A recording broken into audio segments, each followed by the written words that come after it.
Dear viewers, Namaste. This is Professor Deepak Kulkarni from Department of Electronics and Telecommunication from Kalavidya Mandir Polytechnic, Mumbai, presenting you this module on Field Effect Transistor, that is FET. After completion of this module, the members would be able to identify the need of FET, classify the types of FET, understand the construction of FET, and understand the working of FET. Let us now introduce the FET device. FET is a type of a transistor that uses an electric field to control the flow of current. FET is a 3-terminal amplification device with one terminal capable of controlling the current between the other two terminals. The 3 terminals used in FET are: the first one is a drain, which is symbolized as capital D. It is the output terminal in FET. It is always reverse biased. That is, P-type drain is joined to negative pole of battery, N-type drain is joined to positive pole of battery. The second terminal is source, which is symbolized as capital S. It is a source of charge carriers, which can be either of N-type or P-type as per construction. It is always forward biased. That is, P-type is joined to positive pole of battery and N-type is joined to negative pole of battery. Source emits out majority charge carriers, that is electrons in case of N-type and holes in case of P-type semiconductor. The third terminal is gate, symbolized as capital G. Gate can be either P-type or N-type semiconductor.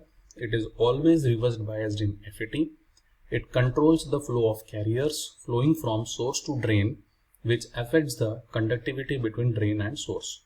Apart from this, the device also consists of an active channel through which the charge carriers flow from source to drain. Now we will see the different types of FET. As per the construction, there are two types of FETs. One is N-channel FET, where channel is made up of N-type semiconductor. The other is P-channel FET, where channel is made up of a P-type semiconductor. Out of these two, N-channel FET is widely used for amplification process in most of the electronic circuits. In this section, we will see the construction of N-channel FET. While constructing N-channel FET, we take a N-type semiconductor slab whose lower end is acting as a source, upper end is acting as a drain. The two P-type semiconductors are diffused inside, which are joined together to form the gate terminal. So there is an existence of two PN junctions, between which there is an existence of depletion region, and the part between the depletion regions is called as a channel. Since channel is made up of an N-type semiconductor, it is said to be N-channel FET. The drain and source is connected to N-channel and gate is joined to the P-channel. And the channel is the conducting path through which the current conduction takes place. So generally current will flow from source to drain as shown in this figure. Think and reflect. Pause the video and write the answer to this question. What changes will be done while constructing a P-channel FET?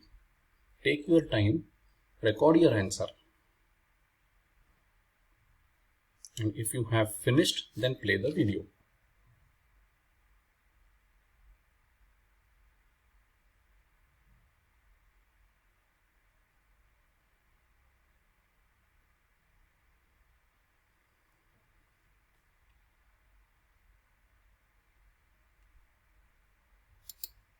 Let's see now what changes are done in the construction of P-channel. While constructing P-channel FET, we take a P-type semiconductor slab whose lower end is acting as a source, upper end is acting as a drain. Two N-types are diffused inside, which behaves as a gate terminal, which are internally joined, and the region between the two N-type semiconductors is acting as a channel. So in this case, the channel is made up of a P-type, hence it is said to be P-channel FET. So drain and source are connected to P-channel and gate is connected to N-channel in case of a P-channel FET. Now let us see the working of an N-channel FET. FET is always operated with a gate source reverse biased, which produces a depletion region along with the PN junction that extends into the channel, which increases its resistance. In this case, the gate is joined to negative pole of battery to make it reverse biased. Source is joined to negative pole of battery to make it forward biased. Drain is joined to positive pole of battery to make it reverse biased. There are different operating cases of an FET. The first operating case is with the no bias voltage.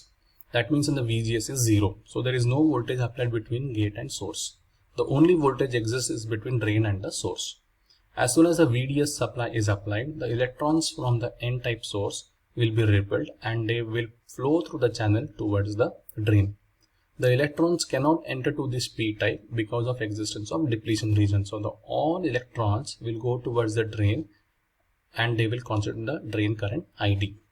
Now if a small negative voltage has been applied between the gate and source, so the PN junctions between drain and source are reverse biased, because of which the depletion region width have increased, which have reduced the channel width. Eventually, because of this, the current will be decreased as compared to the previous case.